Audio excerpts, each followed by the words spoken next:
Welcome back, listener. We're going to do a deep dive today, a deep dive into this case, the tragic murder of Pauly Likens, 14 years old, from Sharon, Pennsylvania.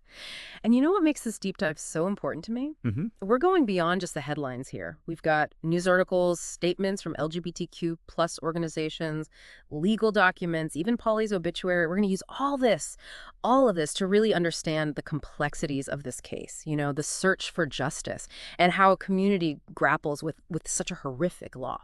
Yeah, it's a case that brings up so many questions about identity, about how we remember and honor someone, Hmm. and about the dangers, the very real dangers that the Yeah. transgender community faces, especially young people. Yeah, it's heavy stuff, no doubt about it. But let's just lay out the facts, like the basics of the case. Pauly went missing June 22nd of this year. Just 3 days later, her remains were found at Shenango River Lake by the Pennsylvania State Police. Ugh. And can imagine the horror of making that discovery. I mean, the coroner determined that Pauly died from a blow to the head, specifically sharp force trauma to the head, and then was dismembered with a saw. And tragically, some of her remains are still missing. It's just unimaginable. But the police moved quickly. They arrested a 29-year-old man named Deshaun Watkins, also from Sharon.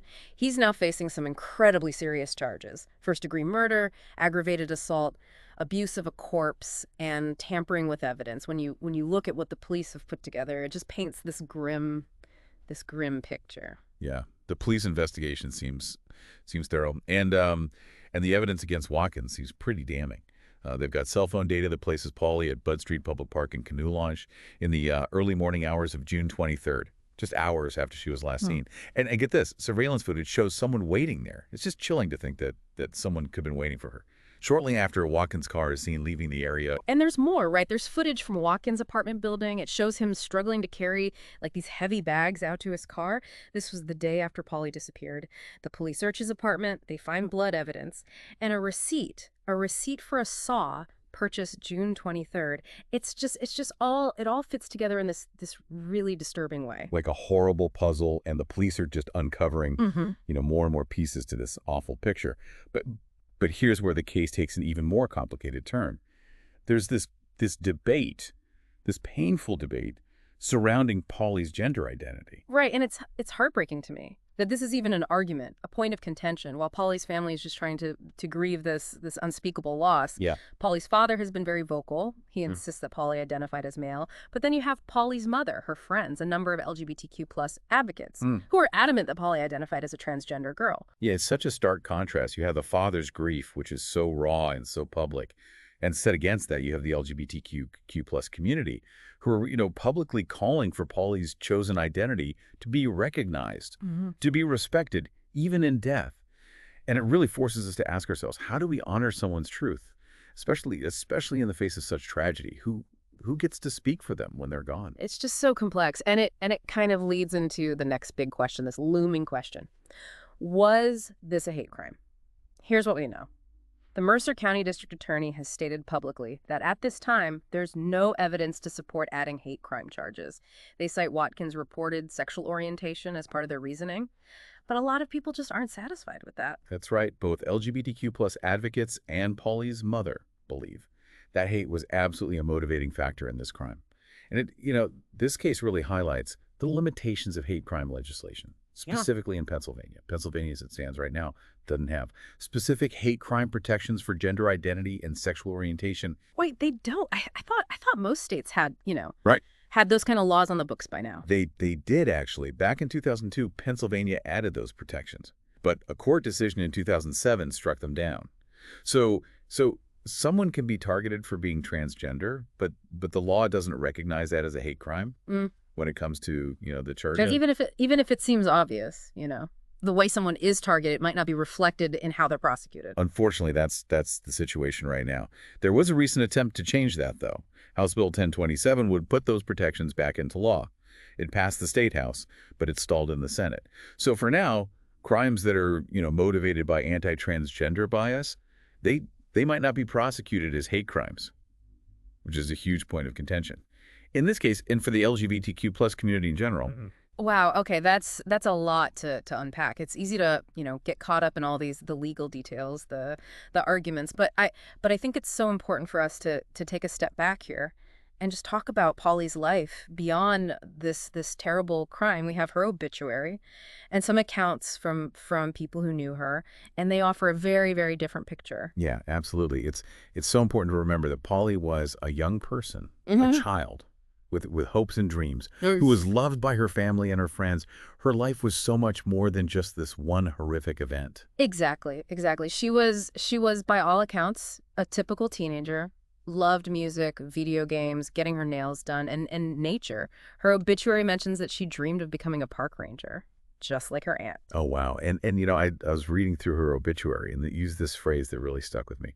Contagious laughter. It seems like Pauly was the kind of person who just, brought light and joy to those around her. It just makes the loss all the more tragic. It really does. It's those details that make this so hard to even stomach. Yeah. We know her favorite color was pink.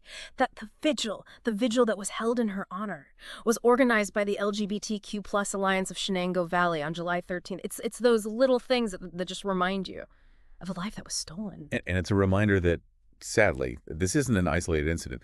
Pauly's death is part of a disturbing trend of violence against transgender individuals, Mm. particularly black transgender women, according to the Pennsylvania Youth Congress. She's at least the 20th transgender or gender expansive Pennsylvanian Mm. murdered in the past 10 years, and the youngest. And gender expansive refers to individuals whose gender expression or identity falls outside of traditional male-female category. Wow, that's a statistic that's hard to even process. It makes you realize the very real dangers that transgender people face day in and day out. It's a sobering reality check. The need for understanding, acceptance, and most importantly, protection for the transgender community, especially young people, has never been greater. Going through all this news coverage, Mm. I was really struck by how often Pauly's story was just reduced to the gruesome details of her murder. I know. It's like the shock value just completely overshadows the fact that this was a young person with a whole life ahead of her. Exactly. It's so easy to get caught up Yeah. in the sensationalism of it all. Mm. But behind the headlines, Pauly was someone's child, someone's friend. She had hopes, she had dreams, and those aspects of her life, Mm. they often just get lost in the shuffle. I noticed that even in some of the legal documents, there's this tendency to focus on the crime itself rather than on Pauly as an individual. Yeah, it's a real problem, and sadly, it's something we see a lot in cases involving transgender victims. Their identities, their stories, are often marginalized or even misrepresented. It's almost like even in death, they're denied the dignity and respect that any other victim would be afforded. You said it. That's why this debate over Pauly's gender identity is so important. It's so significant. It goes beyond just semantics. It's about recognizing and honoring who she was, Yeah. the life she lived, and the very real challenges she likely faced as a young transgender person. Makes you wonder, how this lack of understanding, this lack of empathy maybe Hmm. could have contributed to the circumstances that led to her death. Maybe if people had seen her for who she truly was, things could have been different. That's a really crucial point. We need to be having these conversations even when they're uncomfortable. We have to challenge our own biases, Uh. our own assumptions, and actively work to create a society where transgender people are safe, accepted, valued for who they are. We need to celebrate their individuality instead of fearing it. So how do we do that? Where do we even begin to tackle such a deeply rooted problem? Well, I think education is a good place to start. We need to be more aware of the challenges Hmm. that the transgender community faces, the discrimination, the violence they're often subjected to. And not just be aware of it, but actively challenge it. Call it out when we see it happening. I mean, silence is complicity, right? Absolutely. Yeah. We need to be upstanders allies. We need to support organizations like the Pennsylvania Youth Congress Mm-hmm. that are fighting for transgender rights and advocate for policies that protect them Yeah. from discrimination. It's about creating a culture of empathy and understanding. Yeah, I think we can all play a role in creating a more inclusive, more empathetic world, starting in our own communities. It doesn't have to be some grand gesture. It can be as simple as educating ourselves, speaking up against hate speech, or even just being more mindful of the language we use. You're absolutely right. It all makes a difference, and it's something that's so desperately needed. The statistics on violence against transgender people, particularly transgender women of color, are just staggering. And it's not just physical violence. It's the verbal abuse, the harassment, discrimination in housing and employment. All of that creates this environment of fear, of marginalization. And that's the kind of environment that allows these horrific crimes to happen. It's a cycle that we need to break. We absolutely do. And I think, Pauly's story Right. is powerful call to action for all of us. It is. It reminds us that we can't just sit back and wait for things to change. We have to be active participants in creating a more just, a more equitable world. And it starts with recognizing the humanity of every individual, Yeah. regardless of their gender identity, their sexual orientation, their race, or any other characteristic that makes them who they are. Each person deserves respect, deserves dignity. Powerful message, and one that we need to carry with us as we move forward. So, listener, as we're kind of wrapping up this deep dive, I want to leave you with this. What can you do in your own life to be part of this fight? How can you be an ally, an advocate, a voice for change? It doesn't have to be something huge. It can be as simple as educating yourself, speaking up when you hear hateful language, or supporting organizations that are working to make a difference. Yeah, every action, Yeah. even the smallest ones, contribute to a larger movement. And together, we can create a world where all people, regardless of their gender identity, their sexual orientation, their race, or anything else that makes them unique, can live freely and authentically. That's the kind of legacy we should all strive to leave behind. What a powerful message to end on. This case is a painful reminder of the work we still have to do, but it's also a call to action. Let's honor Pauly's memory by fighting for a world where all transgender people are safe and valued. I keep coming back to this detail from the obituary. Pauly's contagious laughter. It makes her loss feel even more profound, knowing she brought so much joy to others. And it makes me think about the role of the community in this case. We saw such a strong response from the LGBTQ plus community, both locally and nationally. Yeah, it's true. Organizations like the Pennsylvania Youth Congress and the Shenango Valley Pride Picnic, they really stepped up to support Pauly's family and advocate for justice. They helped to keep her story in the public eye. Yeah, it's inspiring, to see people come together like that, especially in the face of such a tragedy. They organized these vigils, they provided resources, and really, really made their voices heard. It just shows the power of community and just how important those support systems are, especially for marginalized groups. Absolutely. And it wasn't just, organized groups. Individuals, friends, even complete strangers, showed their support. There was a GoFundMe page set up to help Pauly's family with funeral expenses.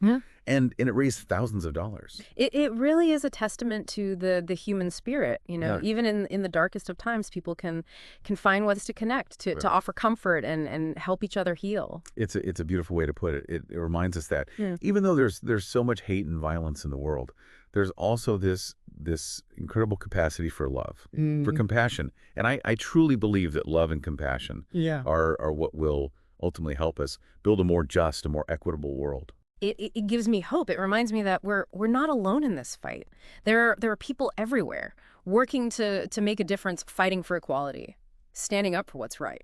You're so right. And change doesn't happen overnight. It's a process. It takes time, it takes effort, and it takes a lot of persistence. Yeah. But it is possible. We can create a world where transgender youth like Pauly are safe, respected, and celebrated for who they are. It's definitely a world worth fighting for. So, listener, as we wrap up this deep dive, I want to leave you with this. What can you do in your own life to be a part of this fight? How can you be an ally, an advocate, a voice for change? It doesn't have to be something huge. It could be as simple as educating yourself, speaking up when you hear hateful language, or supporting organizations that are working to make a difference. Every action, even the smallest ones, contribute to a larger movement. And together we can create a world where all people, regardless of their gender identity, their sexual orientation, their race, or anything else that makes them unique, can live freely and authentically. That's the kind of legacy we should all strive to leave behind. What a powerful message to end on. Yeah. This case is a painful reminder of the work we still have to do, but it's also a call to action. Let's honor Pauly's memory by fighting for a world where all transgender people are safe and valued. Thanks for joining us on this deep dive.